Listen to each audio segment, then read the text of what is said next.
this is for whoever would like to answer it. In Canada, it is proposed and probably required that we have standalone cannabis retail outlets. Where anybody who finds their way in there is not wandering in to buy a litre of milk and a chocolate bar. The chocolate bar they can get down the road at the illegal cannabis store. Today, passed one last night on a walk home from a restaurant 2 or 3 blocks away. People are going in there because they're at least interested in the possibility of buying a cannabis product. And in Canada, initially, that will be limited to 2 things: dried cannabis or oil, both at the low end of the THC spectrum in terms of the range of products, certainly those available in illegal stores. Some may choose to have a look around and wander out. If you go into the store, your age is tested at the door. There's a requirement for training, for counselling for staff. There are now requirements in the draft regulations for all sorts of labelling, of health warnings, THC content, all the rest of the stuff. Once I'm in that store, don't I want to be able to differentiate between brands? Am I going to be in there looking at a number of white packages with the same information on them? I'm in there as a potential consumer of cannabis. I'm not in a grocery store. I'm not in a variety store. I don't just happen to be seeing, oh, this place also sells beer. I know, I'll buy some beer.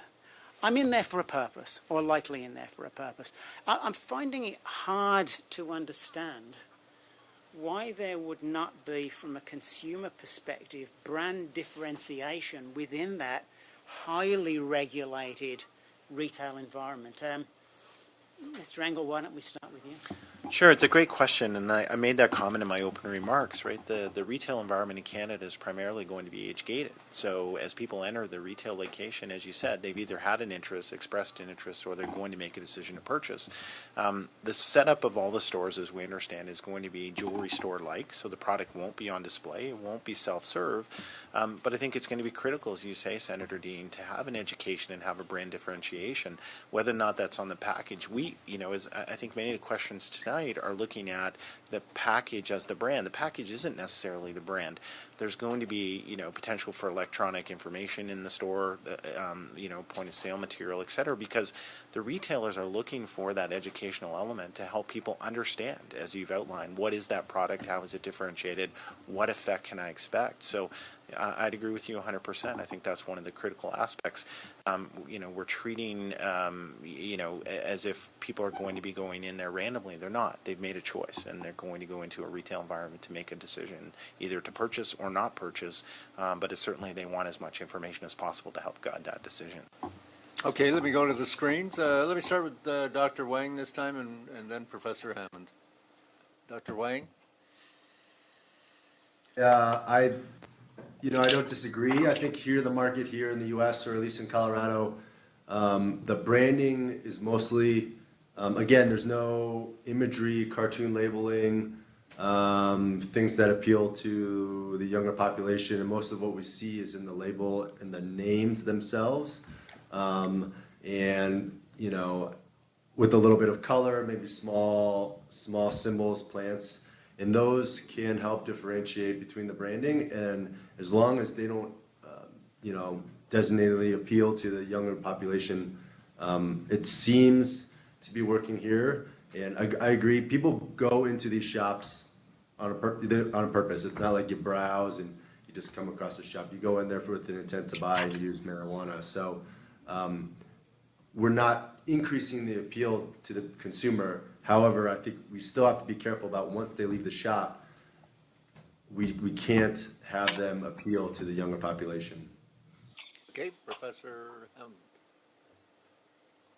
A couple key points. One, there are many measures available, even under plain packaging and the proposed restrictions, that allow for brand differentiation.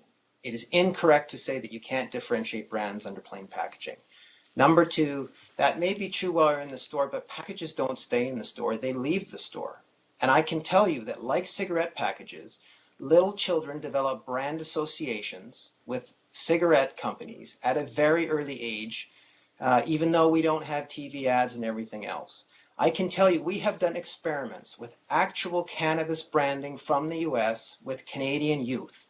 And it is very easy to demonstrate that the brand imagery in existence targets youth, makes it seem like more of a lifestyle, and lowers the age at which they would be interested in using. Those are experiments that we presented last week at a scientific conference. And I would like to address this issue, this argument that you need to maximize the appeal of the product to reduce illicit trade. There is zero evidence for that. I want to be absolutely clear. That is a red herring. There is evidence to the contrary. So, the government will do what they wish, but there is no evidence to support that claim. Okay, you get the final word, Ms. Forrest, if you want it. My apologies. I'm so sorry. I had to step out for a moment, so I Okay. hope that you won't mind if I pass on this question. Okay, that's fine. Thank you. Okay, well, that brings us to the end of our meeting, and I want to thank